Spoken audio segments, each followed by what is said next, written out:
ආයුබෝවන්. මම අද කතා කරන්නේ හොඳ නරක බෙදීම ගැන. හොඳ නරක බෙදන්නේ කොහොමද? කවුද අපිට කියලා දීලා තියෙන්නේ හොඳ නරක බෙදන්න? කොහොමද බෙදිය යුත්තේ? හොඳ නරක බෙදීමේ පදනමක් තියනවද? කාටද බලය තියෙන්නේ හොඳ නරක බෙදන්න? අපි වෙනත් අය කියන හොඳ නරක බෙදීම පිළිගත යුතුද? මෙන්න මේ වාගේ ප්‍රශ්න සමහරක් විට ඔබටත් ඇති වෙලා ඇති. මම ඔබට යම්කිසි මතයක් ඉදිරිපත් කරලා හොඳ නරක බෙදීම පිළිබඳ යම්කිසි මතයක් ඉදිරිපත් කරලා ඔබේ අදහස් විමසන්න. හැබැයි පළවෙනියට මම කැමති පටන් ගන්න මගේ අත්දැකීමක් ඔබට ඔබ සමග බෙදා ගනිමින්. වසර 15කට පමණ පෙර මම මෙන්න මෙහෙම අත්දැකීමකට මුහුණ දුන්නා. එක්තරා පාසලක විදුහල්පතිනියක් තවත් ගුරු දෙගුරුන් පිරිසක් මැද්දේ දරුවෙකුගේ පියෙකුට දොස් පවරනවා. ඒ පියා ඒ අවස්ථාවේ හිටියේ නැහැ. නමුත් ඒ පියාට නොඑක් අයුරින් නුගුණ කියමින් දොස් පවරන බවක් මම දැක්කා. ඉතින් මේකට හේතු වෙලා තිබුණේ මෙන්න මේ වාගේ කාරණාවක්. මේ විදුහල්පතිනිය උදෑසන පාසලේ ගේට්ටුව ගාවට ගිහිල්ලා ඉන්නකොට දැකලා තියෙනවා මේ පාසලේ ඉගෙන ගන්න දරුවෙකුගේ පියෙක් මේ ඒ දරුවත් සමග පාසලට ඇරලවන්න ගේට්ටුව ළඟට පැමිණෙනවා. ඒ දරුවාගේ පියා කොණ්ඩේ දිගට වවලා ඉඳලා තියෙන්නේ. ඉතින් මේ කොණ්ඩේ දිගට වවාගෙන සිටීම පිළිබඳව දරුවාගේ පියා කොණ්ඩේ දිගට වවාගෙන සිටීම පිළිබඳව තමයි විදුහල්පතිනියට නොසතුටක් ඇති වෙලා දොස් පවරන්න පටන්ගෙන තිබුණේ. පියෙක් කොණ්ඩේ දිගට වවාගෙන සිටීම නරක ක්‍රියාවක්ද? විදුහල්පතිනියද බලධාරියා ඒක නරකයි කියලා සමාජයට කියන්න. කුමක්ද ඇයට තියෙන බලය එහෙම කියන්න? අපිත් ඒවා පිළිගත යුතුද? මෙන්න මේ වාගේ ප්‍රශ්න අපිට එදිනෙදා හම්බ වෙනවා. අපිට සමාජයේ අහන්න දකින්න ලැබෙනවා. මම තවත් උදාහරණයක් දෙන්නම්. මේ හොඳ නරක පිළිබඳව. දැන් ඔබ අහලා ඇති සමාජයේ මේ තියෙනවා ජනවහරේනවා මෙන්න මෙහෙම කියමනක්. සිනා නොමවන් දසන් දක්වා කියලා. ඒ කියන්නේ මේ කට ඇරගෙන දත් පේන විදිහට hina වෙන්න එපා කියලා තමයි කියන්නේ. ඉතින් දත් පේන විදිහට hina වුණොත් මොකක්ද ඒකේ ඇති වැරද්ද? ඒක නරකයි කියලා කියන්නේ මොන පදනම මතද? කවුද එහෙම කියන්න අපිට කියලා දුන්නේ? ඇයි අපි එහෙම කියන්නේ? අපේ දෙමව්පියෝ ගුරුවරුන් එහෙම කියපු නිසාද අපි ඒක පිළිගත යුත්තේ? ඉතින් මේ තවත් කාරණාවක්. මම තවත් උදාහරණයක් දෙන්නම්කෝ. හිතලා බලන්න මෙන්න මේ වාගේ කාරණාවක්. අපි හිතමු අම්මා කෙනෙක් තමන්ගේ දුවකට මෙන්න මෙහෙම කියනවා. පිරිමි ළමයි එක්කලා වැඩි ආශ්‍රයයට යන්න එපා. ඒක හොඳ නැහැ.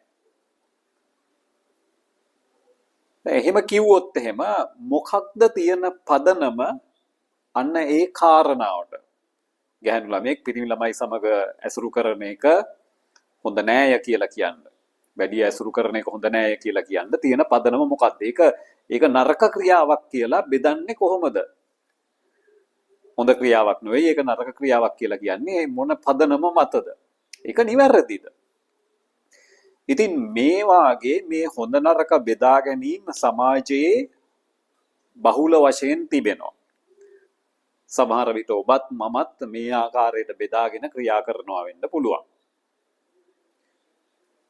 ඉතින් මේ හොඳ නරක බෙදීම පිළිබඳව මම දැන් ඔබට එක්තරා මතයක් ඉදිරිපත් කරන්න. මම කියන්න යන්නේ නෑ මේ මමත් ඒ මතේ දරනවාය කියලා.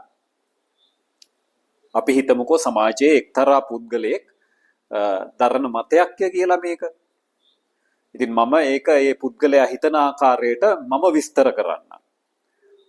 මෙන්න මෙහෙමයි ඒ පුද්ගලයා මේ හොඳ නරක බෙදීම පිළිබඳ දරන මතය. මෙන්න මේ ආකාරයි. හොඳ නරක කියලා දෙයක් ඇත්තටම නැහැ. තියෙන්නේ මොකද්ද? සමාජයේ මිනිස්සු ඉපදිලා මැරෙන තාක්කල් ක්‍රියාවන් කරනවා. මේ ක්‍රියාවන්ට හොඳ ක්‍රියාවන් හරි නරක ක්‍රියාවන් හරි කියලා බෙදීමක් කරන්න ඇත්තටම පදනමක් නැහැ. මිනිස්සු මොකක් හරි තමන්ගේ ලාභ ප්‍රයෝජනයක් තියෙන කාරණාවල් අල්ලගෙන හොඳයි කියනවා. සමහරක් වෙලාවට හුදෙක් තමන්ගේ මේ ප්‍රසිද්ධිය හින්දා වෙන්න උනත් පුළුවන්. විශේෂ වෙනත් ලාභයක් නැති වුණත්. ඉතින් ඒ වාගේ කාරණාවල් සලකලා සමහරක් ක්‍රියාවන් හොඳයි කියනවා. තමන්ට අලාභයක් වාගේ වෙනකොට ඒවා නරකයි කියනවා.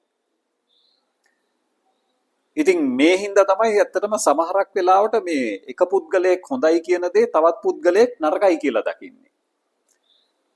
එක් පුද්ගලයෙක් නරකයි කියලා කියන දේ තවත් පුද්ගලයෙක් හොඳයි කියලා දකින්නේ. මොකද ඇත්තටම පදනමක් නැති නිසා. හුදෙක් තමන්ට ලාභ ප්‍රයෝජන තියෙන ලාභ ප්‍රයෝජන බලලා හොඳ නරක බෙදනවා. මේ ආකාරයට බෙදාගෙන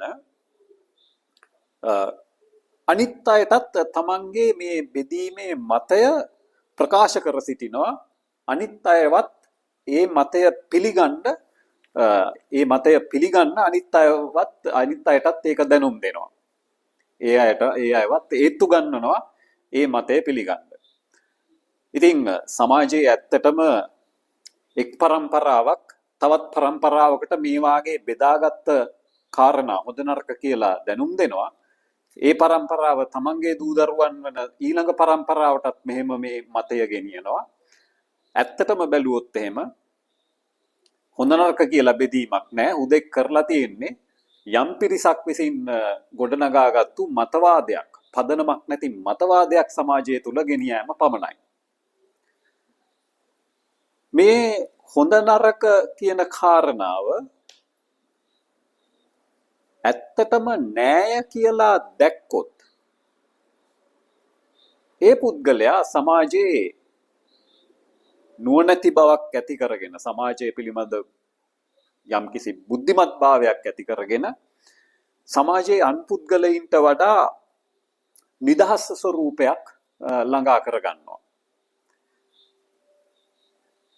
අනික් පුද්ගලයෝ හොඳ නරකයි කියලා බෙදුවට යථාර්ථවාදීව බලපුවාම ඇත්තටම හොඳ නරක බෙදන්න පදනමක් නැත්තම් නුවණැති පුද්ගලයෝ යම්කිසි නුවණැති පුද්ගලයෙක් දකින්නේ අන්න එහෙම පදනමක් නැහැ. ඒ හේතුවෙන් මේ හොඳ නරක බෙදීම මත වාද විවාද කිරීම, රණ්ඩු සරුවල් කිරීම කිසිදු පදනමක් නැති කාරණාවක්.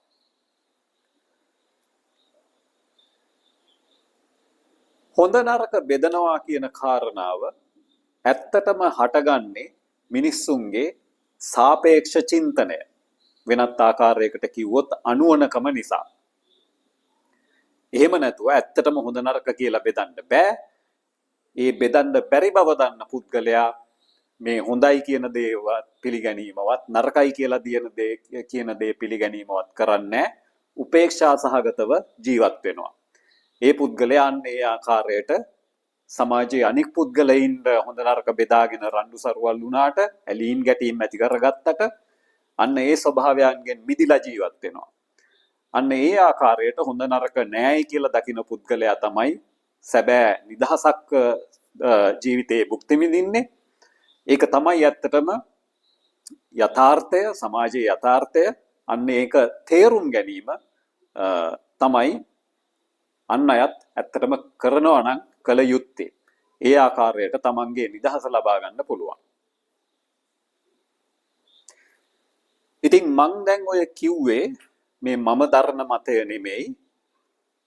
මම කිව්වා අපි හිතමු සමාජයේ එක්තරා පුද්ගලයෙක් මෙන්න මේ ආකාරයේ මතයක් දරනවාය කියලා. දැන් මේ මතය තමයි මම කිව්වේ මගේ වචන වලින්. ඉතින් මං ඔබට ප්‍රශ්නයක් යොමු කරනවා. ඔබෙන් විමසා සිටිනවා. මම මේ කියපු මතය හොඳ නරක කියලා දෙයක් ඇත්තටම නෑ කියලා ගොඩනගපු මතය, ඒ පවසන ලද තර්කය ඔබ පිළිගන්නවද නැද්ද? මේක පිළිගන්නවා නම් හෝ ප්‍රතික්ෂේප කරනවා නම් ඒ සඳහා ඔබට හේතු තියෙනවා නම් මොනවද අන්නේ හේතු?